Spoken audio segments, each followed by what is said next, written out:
Hello everyone, అందరికీ నమస్కారం. Welcome back to Shri రుచి వ్లాగ్స్. మనం ఇవాళ ఒక సింపుల్ ఎగ్ ఫ్రై రెసిపీని చూద్దాం. ఇది చాలా అంటే చాలా ఈజీ అండి, కానీ చాలా టేస్టీగా ఉంటుంది. బ్యాచిలర్స్కి అయితే పర్ఫెక్ట్ అని చెప్పచ్చు, ఎందుకంటే వాళ్ళు చాలా ఈజీగా తక్కువ టైంలో చేసేసుకోవచ్చు ఈ రెసిపీని. ఇది రైస్లోకి కానీ చపాతీలోకి కానీ సాంబార్ ఇట్లాంటి వాటికి సైడ్ డిష్గా చాలా అంటే చాలా బాగుంటుంది. మనకి ఇది గ్రేవీతో వస్తుంది కాబట్టి రైస్కి కూడా పర్ఫెక్ట్గా సెట్ అవుతుంది. సో మనం ముందుగా నేను 4 eggs తీసుకున్నాను. వాటిని వాటర్లో వేసి కాస్తంత సాల్ట్ వేసి ఉడికించుకోవాలి. ఇప్పుడు మనం ఆనియన్స్ ఒక 2 చిన్న సైజ్ ఆర్ మీడియం సైజ్ తీసుకోండి. ఒక మీడియం సైజ్ టొమాటో, అలానే 4 మిర్చి అండ్ 2 రెమ్మల కరివేపాకు అండ్ కొత్తిమీర కామన్.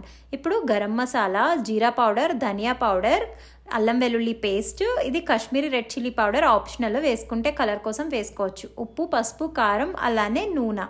ఇప్పుడు నేను పాన్ తీసుకున్నాను. ఇట్లాంటి తవా పాన్ అయితే బాగుంటుందండి. ఇది తీసుకున్నాను. సో దీంట్లో ఒక టేబుల్ స్పూన్ ఆయిల్ వేసుకోండి. ఒక పావు టీ స్పూన్ జీలకర్ర వేసుకోండి. జీలకర్ర కాస్త వేగిన తర్వాత ఇందులోనే పచ్చిమిర్చి, ఉల్లిపాయ ముక్కలు, అలానే కరివేపాకు వేసి బాగా ఫ్రై చేసుకోవాలి.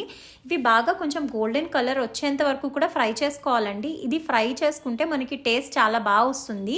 ఇవి కాస్త గోల్డెన్ కలర్ వచ్చిన తర్వాత నేను టొమాటోని పేస్ట్ చేసి వేసుకున్నానండి. మీకు కావాలంటే చిన్న చిన్న ముక్కలుగా కూడా కట్ చేసి వేసుకోవచ్చు. ఇలా వేసుకున్న తర్వాత ఇందులోనే పావు టీ స్పూన్ పసుపు వేసి బాగా కలుపుకోవాలి. ఇలా కలుపుకున్న తర్వాత దీన్ని మూత పెట్టేసి ఒక 5 నిమిషాలు మగ్గనివ్వాలి. ఇలా మగ్గడం వల్ల ఉల్లిపాయలు మంచి టేస్ట్ వస్తాయి. ఇలా మగ్గిన తర్వాత దీంట్లో మనం ఒక టీ స్పూన్ అల్లం వెల్లుల్లి పేస్ట్ వేసుకుని పచ్చివాసన పోయేంత వరకు కూడా ఫ్రై చేసుకోవాలండి. ఇలా ఫ్రై చేసుకున్న తర్వాత మనం మూత పెట్టేసి ఒక 5 నిమిషాలు మగ్గనివ్వాలి. ఇలా మగ్గడం వల్ల ఉల్లిపాయలు మంచి టెక్స్చర్ యాడ్ అవుతుంది. ఇందులో ఎక్కడ వాటర్ అయితే యాడ్ చేయమండి. ఇలా మూత తీసుకుంటూ మధ్య మధ్యలో కలుపుకోవాలి. టొమాటో పేస్ట్ చేసి వేయడానికి కారణం ఇదే, కొంచెం వాటర్ కన్సిస్టెన్సీ యాడ్ అవుతుంది కదా, సో అందుకని నేను టొమాటోస్ పేస్ట్ చేసి వేశాను. ఇలా మూత తీసి 2 సార్లు కలుపుకున్న తర్వాత ఒక 5 నిమిషాలు మగ్గనివ్వండి.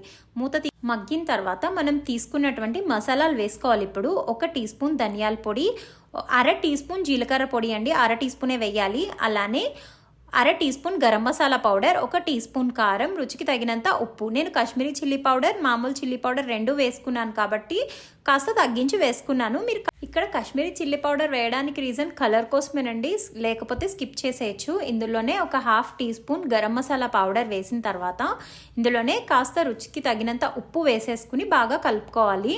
కలుపుకుని ఒక్కసారి మూత పెట్టేసేయండి. మూత పెట్టి ఒక 2 మినిట్స్ మగ్గనిచ్చిన తర్వాత ఇందులో ఒక 1/2 టేబుల్ స్పూన్ ఆయిల్ వేసుకోండి. కర్రీ మొత్తం మీద మనం 1.5 టేబుల్ స్పూన్ ఆయిల్ వాడతాం. ఫస్ట్ ఒక టేబుల్ స్పూన్ వేసాం కదా, ఇక్కడ ఇంకొక 1/2 టేబుల్ స్పూన్ ఆయిల్ వేసుకుని మీ దగ్గర నెయ్యి ఉంటే ఒక చిన్న టీ స్పూన్ వేసుకోండి. నెయ్యి టేస్ట్ చాలా బాగుంటుంది. ఒక 1/2 టీ స్పూన్ నూనె వేసిన తర్వాత బాగా మిక్స్ చేసుకోండి. మనం ఆయిల్ 1 టేబుల్ స్పూన్ వేసాం కాబట్టి ఆయిల్ సరిపోదు, తర్వాత ఎగ్స్ వేస్తాం కాబట్టి. సో ఒక 1/2 టేబుల్ స్పూన్ ఆయిల్ వేసుకున్న తర్వాత ఇందులోనే 1 టీ స్పూన్ నెయ్యి ఉంటే వేసుకోండి, లేకపోతే స్కిప్ చేసేయండి. చాలా బాగుంటుంది టేస్ట్. గీ బ్యాలెన్స్ చేస్తుంది అన్నింటినీ. ఇలా మూత పెట్టి మగ్గిన తర్వాత ఇందులోనే మనం అన్నీ వేసుకొని మిక్స్ చేసుకుంటాం కదా. ఇప్పుడు బాయిల్ అయిన ఎగ్స్ని పీల్ చేసేసి పొట్టు ఒలిచేసి 2 హాఫ్స్ కింద కట్ చేసుకోండి. అంటే ఒక ఎగ్ని 2 హాఫ్స్ చేసుకోండి. చేసుకున్న తర్వాత వాటిని కూడా తీసుకొచ్చేసి నెయ్యి కరిగిన వెంటనే దీంట్లోకి పెట్టేసుకుంటాం. మనం రివర్స్లో పెట్టుకోవాలండి, అంటే ఎల్లో కింద సైడ్ ఉండాలి. మనం ఫస్ట్ ఫ్రై చేయలేదు కాబట్టి రివర్స్లో పెడతాం. అదే ఫస్ట్ ఫ్రై చేసుకుంటే డైరెక్ట్ పెట్టేసుకోవచ్చు. ఇలా అన్నీ ప్లేస్ చేసుకుని మసాలా మొత్తం ఎగ్స్ మీదకి వచ్చేలాగా అడ్జస్ట్ చేసుకోండి. ఇలా దగ్గరికి జరుపుకోండి.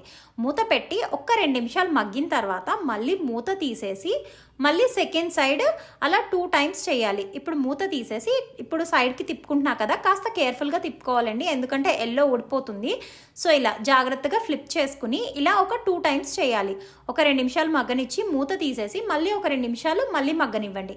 లాస్ట్లో కొత్తిమీర జల్లుకుని, మీకు పులుపు ఇష్టమైతే ఒక 1/2 లెమన్ పిండుకుని 1 నిమిషం స్టవ్ పైనే ఉంచేసి నెక్స్ట్ పాన్ కింద దించేసుకోండి. అంతే, మన ఎగ్ ఫ్రై రెడీ. మా వీడియో కనుక నచ్చితే like, comment, share and subscribe. Thank you for watching.